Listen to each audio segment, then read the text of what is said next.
হাসরের ময়দান বাপ মামার বাড়ি না, শ্বশুর বাড়ি না।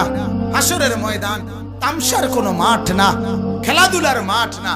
হাসরের ময়দান ওই ময়দান যে ময়দানের ব্যাপারে ইব্রাহিম আলাইহিস সালামের মতো নবী আল্লাহকে বলছে, আল্লাহ আমি জানি আপনি আমাকে বন্ধু বানাইছেন, আমি জানি আমি আপনার খলিল।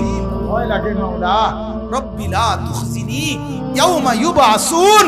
আল্লাহ হাসরের ময়দানে আমি ইব্রাহিমকে আপনি বেইজ্জতি করিয়েন না, আমার ভয় লাগে। ইব্রাহিমের মতো নবী এই দোয়া করছে কোরআনের আয়াতে।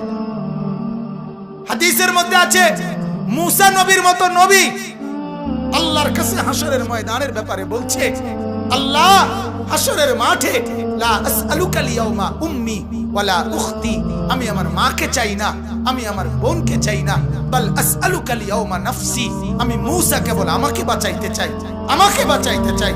আল্লাহ আমাকে বাঁচান, হাসরের মাঠ আমার বড় ভয় হয়, হাসরের মাঠ আমার বড় ভয়।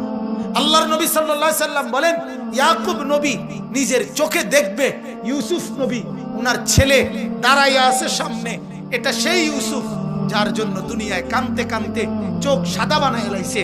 সেদিন হাসরের ময়দানে নবী বলেন, একবারের জন্য ইয়াকুব নবী বলবে না যে আল্লাহ আমার ছেলেটার কি হবে, ইয়াকুব নবী বলবে, ইয়া রাব্বি নাফসি নাফসি, আল্লাহ আমাকে বাঁচান, আমাকে বাঁচান। ওরটা ও বুঝবে, আমারটা আমি বুঝতেছি। এটারে হাসরের মাঠ বলে। এই মুসলমান, আল্লাহর নবী সাল্লাল্লাহু আলাইহি ওয়াসাল্লাম হাসরের ময়দানের ব্যাপারে এতটা নবীজি নিজেও চিন্তা করতেন। আপনারা সবাই শুনছেন, জানেন, 5 ওয়াক্ত নামাজের পরে উলামায়ে কেরাম থেকে জিজ্ঞেস করে দেখেন, 5 ওয়াক্ত নামাজের পরে নবীজি নিজে যার হাসরের আখিরাতের মর্যাদার কোনো সীমা পরিসীমা নাই, সেই নবী 5 ওয়াক্ত নামাজের পরে যে কতগুলো দোয়া করতেন, এর মধ্যে একটা দোয়া নবীজির একটা দোয়া ছিল এটা, আল্লাহুম্মা হাসিবিনি হিসাবান ইয়াসীরা। আল্লাহ এই বন্ধু আমি আপনার, আমারও বড় ভয় লাগে, আমার হিসাবটা সহজ করে দিন। নবীজি বলছেন এই কথা, অথচ নবীকে আল্লাহ বলছে ওয়ালাল আখিরাতু খায়রুল লাকা মিনাল উলা। বন্ধু দুনিয়াতে আপনাকে যা দিলাম, আখিরাতে যা দেব, এই দুনিয়ার গুলোর চাইতে ওইগুলো অনেক বেশি উত্তম, অনেক বেশি দামি। এরপরও নবী বলে, আল্লাহ আমার ভয় হয় আমার হিসাব যেন সহজ হয়।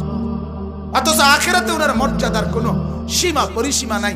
আল্লাহ তাআলা হাদিসে কুদসিতে বলছে, বন্ধু হাসরের মাঠ আমি আপনার মাঝে আর আমার মাঝে ভাগ করে নেব। কাসামতুল কিয়ামাতা বাইনি ওয়া বাইনাক, আমার মাঝে আর আপনার মাঝে কিয়ামতের দিনটাকে আমি ভাগ করব। আনা মালিকু ইয়াউমিদ্দিন আনতা সাহিবু ইয়াউমিদ্দিন, আমি হব কিয়ামতের দিনের মালিক, আপনি হবেন কিয়ামতের দিনের বাদশা।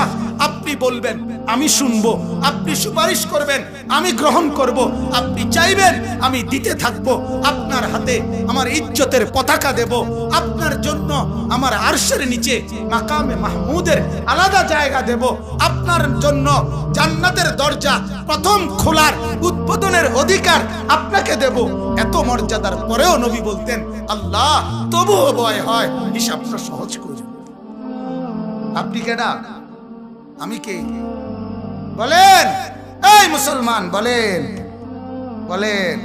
সেজদা নাই ঘরের মধ্যে, কত 1 বছর 2 বছর আপনার উপযুক্ত ছেলেটা কোনোদিন ফজরের নামাজ পড়ে না, মেয়েটা ফজরের নামাজ পড়ে না, বিবি পর্দা করে না, মেয়ে পর্দা করে না।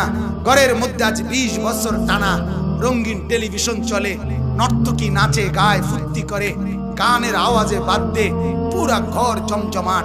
এত নাফরমানির অবস্থায় এই হালাত নিয়ে কবরে গিয়া সুপারিশ কেমনে মিলবে দোস্ত? আখিরাতে নবীজির সামনে দাঁড়াবেন কিভাবে? আল্লাহর নবী তো বলবে, উম্মত এভাবে বেজ্জতি করলি কেন? 23 বছরে তোর আমার তায়েফের রক্তের কথা মনে নাই? আমার দান শহীদের কথা মনে নাই? আমি 14 দিন পেটে পাথর বাঁধছিলাম ক্ষুধার কষ্টে, এ কথা কি মনে নাই? আমি 3 মাস চুলায় আগুন জ্বলে নাই, এ কথা কি উম্মত মনে নাই? আমার এত কষ্ট এত মেহনতকে এইভাবে নাফরমানি করে আমাকে তুচ্ছ তাচ্ছিল্য করলি, আমার দিনকে অপমানিত করলি। আজ কেন বলবো, আজ কিভাবে বলবো আমি মাওলার কাছে? বলো কুরআনুল কারীমের সূরা নিসার মধ্যে আছে ওয়াজিনা বিকা আলা হাউলাই শাহীদা। আল্লাহ নবীকে বলছে, বন্ধু হাসরের দিন আমি আপনার হাতে আপনার উম্মতের আমলনামা তুলে দেব। আপনি পড়বেন, আপনি শোনাবেন, আপনি হিসাব করবেন, আপনি বলবেন, এরপরে আমি ফয়সালা দেব। আপনি সায়া সায়া কইবেন। তাফসীরে আল্লাহর কসম এই কথা স্পষ্ট আছে। হযরত আব্দুল্লাহ ইবনে মাসউদ বলে, যেদিন নবীর সামনে এই আয়াত এ ওয়াজিনা বিকা আলা হাউলাই শাহীদা সূরা নিসার এই আয়াত যেদিন পড়লাম, সেদিন হযরত আব্দুল্লাহ বলে, নবীজি অজরে চোখের পানি ফেলে কাঁদছে আর একথা বলছে, উম্মত যদি পৃষ্ঠার পর পৃষ্ঠা গুনাহ আর নাফরমানি দেখি, আমি মাওলার সামনে পড়বো কেমনে, শোনাবো কেমনে, আল্লাহর কাছে বলবো কেমনে?